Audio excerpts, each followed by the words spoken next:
देखिए, इंडिया इस वक्त टोटली न्यूट्रलाइज हो चुका था और फर्दर एम्बैरसमेंट ना क्रिएट हो, इसी वजह से इनके जो एलाइज हैं, वेस्टर्न एलाइज, उन्होंने भी इनको यही मशवरा दिया कि this is the way forward and face saving भी मिल जाएगी and you have done lots of stuff in your media, तो वो लोगों को बताने के लिए बहुत कुछ हो जाएगा। तो eventually it's better for you कि save your face and move on with it. Reason being air superiority नहीं है एंड पाकिस्तान के पास एयर सुपीरियॉरिटी है। Pakistan would bust you again and again. अगर तुम बार बार कोशिश भी करोगे तो still you can't do any damage to that. तो मेरे ख्याल में ये जो एलाइज हैं, दे हैव वो कहते हैं ना कि SOS प्रोवाइड की है इंडिया को, और ये एक हिस्ट्री क्रिएट हुई है। मैं बड़ा शॉर्ट करके बता रहा हूँ ताकि आप लोग ब्रेक पे चले जाओ और फिर वापस आके मेरे नहीं, आपके पास पूरा टाइम है सर, ब्रेक अभी हमने डिले कर दी है। Thank you very much. एक ही फिक्रे में वो कहते हैं ना कि सब कुछ इसका जो लुबे लुबाब है वो एक ही फिक्र है कि हिस्ट्री हैज बीन मेड।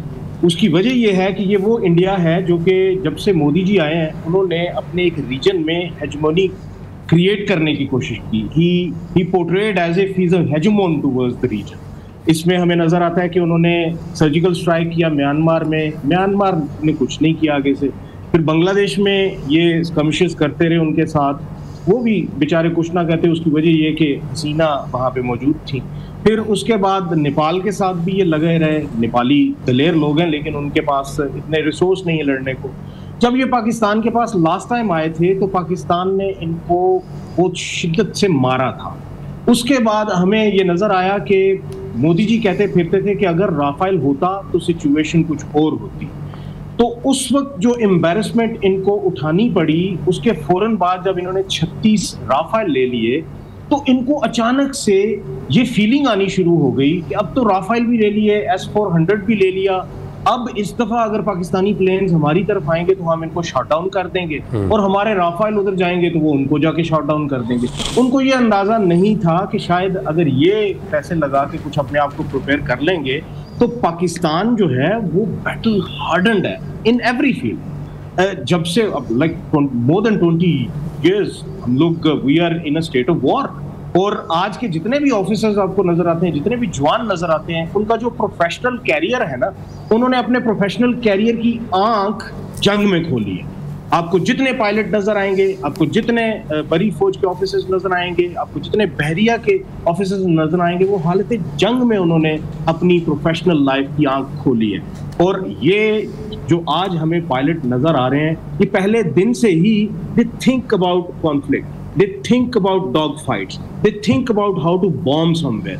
जब आप ऐसे लोगों के साथ जो कि बैटल हार्डन्ड है, वो ऐसे लोगों के साथ आप जब पंगे लेंगे तो देन फिर आपको यही कुछ देखने को मिलेगा जो कि आपको देखने को मिल गया। और उसके साथ obviously Pakistan brilliant step forward जब पाकिस्तान ने J-10C लिया और PL-15। I think China has always been held as a brotherly country to Pakistan and I think they've proven again and again.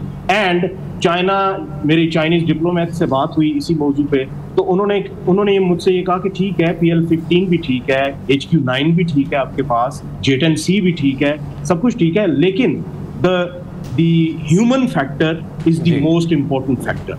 और उन्होंने मुझसे ये कहा कि आपके जो पायलट्स हैं they are one of the best in the world। और ये चाइनीज कह रहे हैं। और क्योंकि वो कहते हैं कि हमारे पायलट्स ने उनके साथ ट्रेन किया है, पाकिस्तानी पायलट्स के साथ। और पाकिस्तानी पायलट्स की एक यूनिकनेस, एक और चीज़ ये है कि इन्होंने ना सिर्फ चाइनीज पायलट्स के साथ ट्रेनिंग की हुई है, इन्होंने ब्रिटिश पायलट्स के साथ भी ट्रेनिंग की हुई है, इन्होंने अमेरिकन पायलट्स के साथ भी ट्रेनिंग की हुई है, और मिडिल ईस्टर्न कंट्रीज में बहुत से कंट्रीज को ट्रेनिंग दी हुई है। तो इस सारे तनाजुर में absolutely phenomenal results and it was expected by Pakistan side।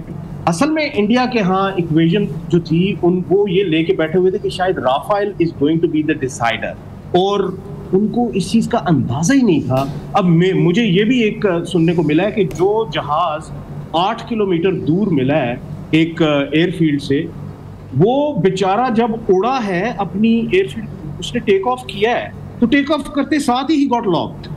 और मिसाइल उसको 8 किलोमीटर जाके आगे जाके बज गया।